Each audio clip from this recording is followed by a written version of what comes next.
이런 거 하잖아. 막 이런 거 하잖아요. 막 키미 노 토리코니 뭐 어쩌고저쩌고.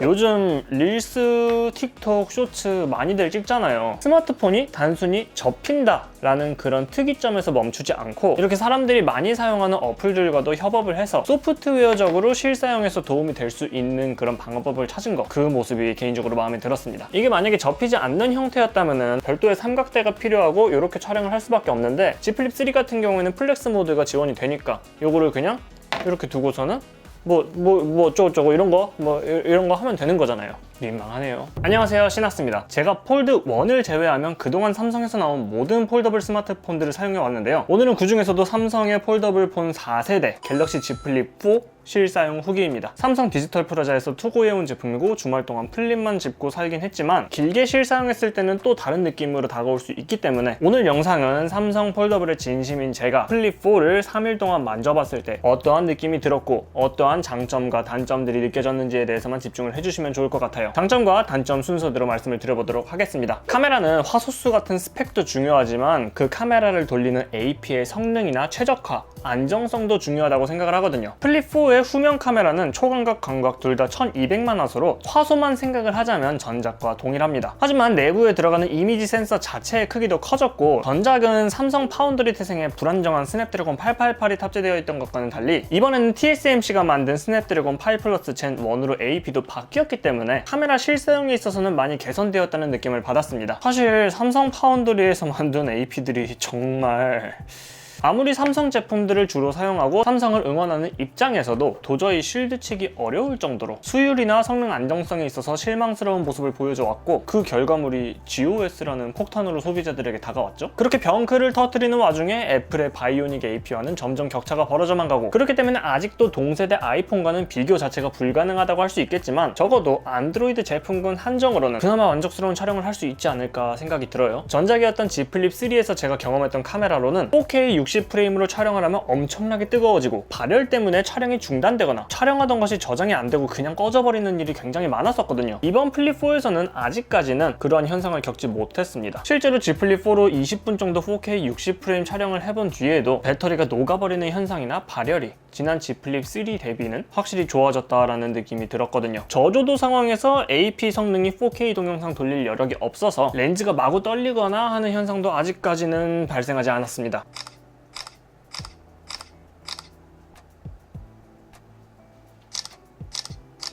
하지만 여전히 카메라 어플 구동 자체의 편의성이나 속도, 렌즈 전환이 아이폰 대비 부자연스럽고 전체적으로 버벅이는 점은 아직도 아쉽습니다.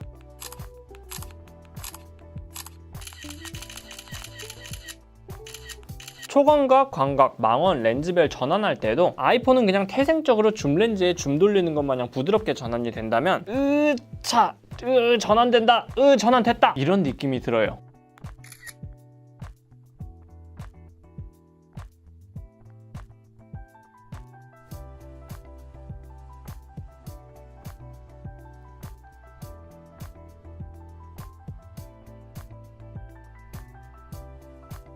정말 급할 때 주머니에서 켜서 카메라를 켜서 이거를 누르기까지가 너무나도 오래 걸려요. 이거는 그냥 사실 아이폰이 넘사인 것 같긴 해요. 작년에 제가 Z 플립 3 플렉스 모드가 지원되는 카메라 어플들 영상을 찍었었고 너무나도 감사하게도 많은 분들이 그 영상을 봐주셨는데 그 1년 사이에 삼성의 하드웨어와 소프트웨어 어플들 간의 그런 협업이 좀 더 늘어나서 이번에는 정말 많은 사람들이 쓰는 인스타그램도 플렉스 모드를 쓸 수 있게 된 점은 정말 삼성이 협업을 잘했다라고 생각이 들어요. 이렇게 두고서는 이런 거 하잖아. 막 난 못하겠어 이런 거 하잖아요. 막 키미 노 토리코니 뭐 어쩌고저쩌고.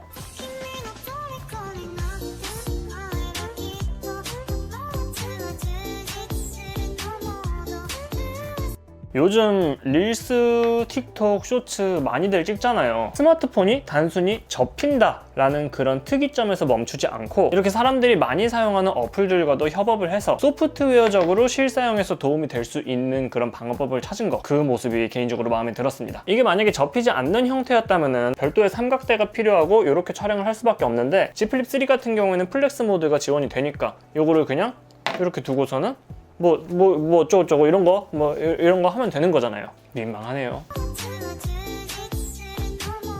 제가 그동안 플립이나 폴드 영상들을 올리면은 화가 많으신 분들이 꽤 계셔서 왜 접어야 하는지 모르겠다, 폴더블은 거른다, 접어서 뭐에 쓰냐, 쓰레기다, 이런 분들이 정말 많아요. 물론 제가 폴더블 폰을 쓰라고 막 강요한 건 아니잖아요. 자기한테 맞는 거, 그냥 마음에 드는 거 쓰면 되는 건데 항상 그런 식으로 인터넷에서 화가 많으시는 분들이 꽤 있는 것 같아요. 그래서 그냥 자기 좋아하는 대로 쓰시면 되는 거예요. 굳이 인터넷에서 악플 쓸 필요 없이. 저는 그 점에 있어서 이 플립에 접힌다는 폼팩터와 이 비율 역시나 정말로 마음에 들었습니다. 우리 보통 스마트폰 같으면은 한 손에 쥐었을 때 위가 남잖아요. 뭔가 손도끼 들고 다니는 느낌도 들고요. 그런데 플립 같은 경우는 이게 정사각형 비율로 한 손에 딱 이쁘게 쥐어지니까 뭐랄까, 한 손에 잡히는 그립감? 안정감이 개인적으로 너무나도 마음에 들었습니다. 이 크기에서 접으면 물리적인 크기 자체도 작아지니까 여름철에 바지 얇을 때 주머니에 쏙 들어가는 것도 개인적으로 마음에 들었어요. 이런 점만으로도 저는 단순히 플립에 접는 의미가 있다고 생각을 합니다. 아까도 말씀드렸지만 프리스탑 힌지 덕분에 일체형 삼각대가 생긴다는 활용점도 생기고요. 2년 전에 제가 플립 1 쓸 때에는 UTG가 조금 말랑거려서 한 손으로 열고 닫기에도 뭔가 조금 걱정이 되었었는데 이제는 충분히 적응이 되어가지고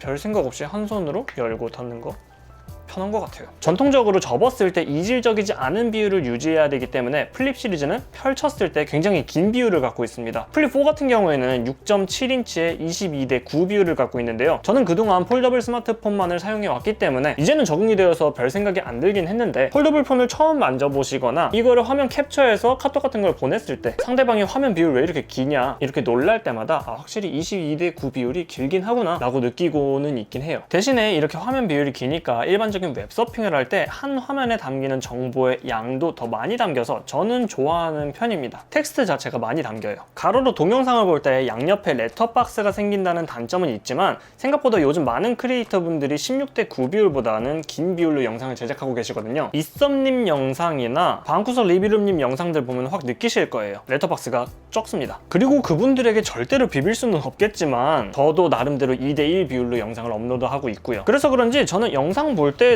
생각보다 플립4의 긴 비율이 그렇게 불편하지는 않았습니다. 그리고 플립4는 무게 배분도 잘 되어 있어서 화면이 길다고 해서 실사용할 때 파지감이 불편하다거나 위로 쏠리는 현상도 없었어요. 만약에 위쪽 부분이 무거웠다면 보통 아래를 짚고 사용하는 스마트폰 특성상 더 무겁게 느껴지고 화면도 길어서 불안정하다고 느꼈을 텐데, 삼성 엔지니어분들께서 신경을 쓴 것인지 무게 배분이 굉장히 잘 되어 있어서 전혀 불편함 없이 사용을 할 수 있었습니다. 그리고 이렇게 흔들었을 때도 뭔가 막 팔락거리거나 그런 거 없죠? 이 정도면은 정말 펼쳤을 때는 일반적인 바형 스마트폰처럼 살 수 있다 라는 생각이 들 정도로 마음에 들었습니다. 제가 폴드 1을 빼면 삼성에서 나온 모든 폴더블 스마트폰을 썼다고 말씀을 드렸잖아요. 갤럭시 폴드 1에서는 엄밀히 따지자면 유리가 아닌 투명 폴리 이미드 CPI 필름이 쓰였는데, 플립 1과 폴드 2에서부터는 울트라신 글래스 UTG가 채택되고 있죠. 세대를 거칠수록 이 UTG의 신뢰성도 점점 올라간다는 느낌이 들었습니다. 폴드 2까지만 해도 이거 UTG라는데 아직은 뭔가 조금 말랑말랑하고 손톱으로 눌러보면 흠집 날 것 같고 그런 느낌이었거든요. 그런데 플립 3와 폴드 3까지 오니까 이제는 어느 정도 UTG가 단단해졌다라는 느낌이 들기 시작했고,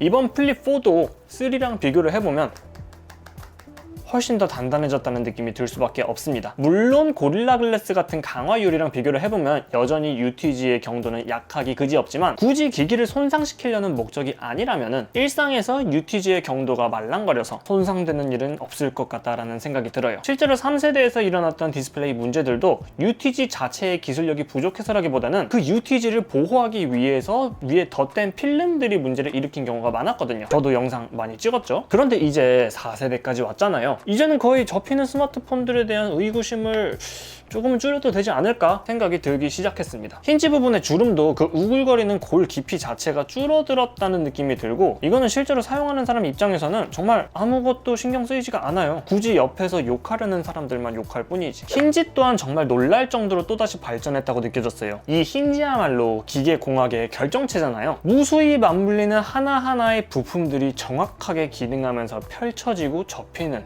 그 느낌, 이거는 써본 사람만 알 수 있는 감성이거든요. 그러면서 다시 한번 공정 개선을 해서 원래는 두 가지 파트로 이루어졌던 힌지를 싱글 힌지로 개선을 해서 내부 구조를 단순화시키는 것에 성공을 했고, 전작 대비 퐁 튀어나온 부분까지도 줄였기 때문에 이 기기를 접었을 때 주는 일체감도 좋아졌다고 생각이 들었습니다. 이 힌지 같은 경우 전작들보다 더 쫀쫀해졌다라는 느낌이 확실히 들었어요. 물론 신제품 효과일 수도 있고 1년 정도 실사용을 하다 보면은 지금보다는 헐거질 수 있겠지만, 저 말고도 다른 인플루언서 분들도 이번 플립 4와 폴드 4의 프리스탑 힌지가 더 단단한 느낌이 들게 바뀌었다라고 공통적으로 말씀을 하시는 걸 보면은 전작 대비 좋아진 건 맞는 것 같아요. 실제로 제가 프리스탑 힌지로 운전하는 영상을 촬영했을 때 제 차가 사실 승차감이 좋다고 평가를 받는 차는 절대 아니고, 오히려 차를 잘 모르는 친구가 옆에 탔을 때에도 노면을 하나하나 다 읽는 것 같다라고 말을 할 정도로 굉장히 승차감이 안 좋고 덜컹거리는 차거든요. 그런 상황에서도 이 힌지 자체는 풀리거나 하지 않았기 때문에 이번 플립 4의 프리스탑 힌지, 전작도 괜찮았지만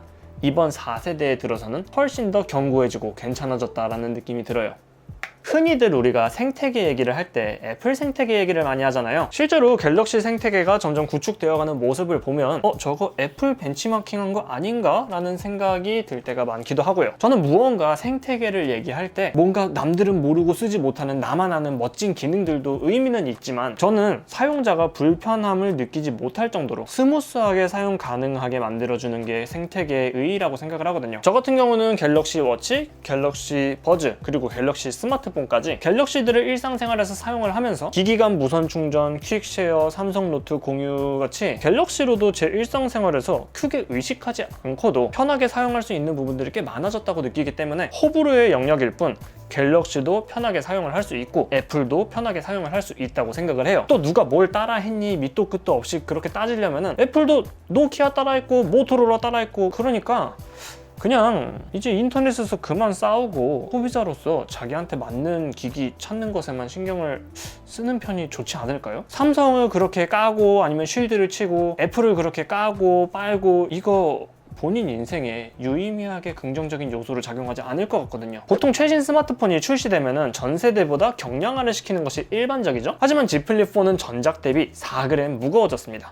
가벼워져도 모자랄 판에 무거워졌다고요? 대신에 배터리도 400mAh 증가해서 3700mAh를 갖추게 되었습니다. 배터리는 여기랑 여기 나눠서 들어가요. 무게가 무거워진 거는 플립 1을 1년 동안 실사용을 했고 플립 3도 잠깐 동안 만져봤던 입장에서 어느 정도 이해가 되는 기브 앤 테이크라는 생각이 들었습니다. 전작이었던 Z 플립 3 정말 이쁘고 플립형 폼팩터의 완성형이라는 평가를 받았지만, 안타깝게도 배터리에 있어서는 최악의 평가를 받았잖아요. 아무래도 삼성 파운드리 5나노미터의 한계점이 아니냐는 평가를 받았던 스냅드래곤 888이 탑재된 모델이기도 했고, 전력 효율이 영 좋지 못하니까, 그리고 어쩔 수 없이 반으로 접혀야 되는 구조 때문에 배터리를 반으로 갈라야 했으니까 배터리 러닝타임이 정말 아쉬웠다라는 평가를 받는데, 이번 플립 4에서는 절대적인 배터리 용량도 400mAh이 증량을 했고, 퀄컴이 삼성 파운드리를 손절치고 TSMC의 AP를 맡겼기 때문에 전력 효율 자체도 좋아진 것 같습니다. 얼마 전에 삼성 파운더리가 3나노 GAA 공정 출하시까지 할 정도로 파운더리 미세 공정 사업에 힘을 쏟고 있는데, 국뽕기 싹 빼고 조금이라도 좋은 제품을 손에 쥐고 싶은 소비자 입장에서 GAA 공정이 조금 잘 되기만을 바랄 뿐입니다. 쉽지는 않아 보이지만요. 플립 3도 그랬지만 플립 4로 오면서 커버 디스플레이에서 할 수 있는 기능들이 좀 더 많아졌죠. 뭐 캘린더를 보거나 계산기를 쓰거나 음성 녹음을 하거나. 근데 솔직히 저는 이런 기능들 커버 디스플레이로 잘 안 하게 되더라고요. 결국은 펼쳐서 메인 디스플레이로 하게 되더라고요. 처음 몇 번은 커버 디스플레이에서 야 이게 되네, 신기하네 하면서 써보지만 결국은 폰을 펼치게 되는 건 어쩔 수 없는 것 같습니다. 그럼에도 불구하고 이 화면에 GIF 움짤들을 배경화면으로 지정해 줄 수 있다는 것, 한 가지만도 아니고 여러 사진들을 이렇게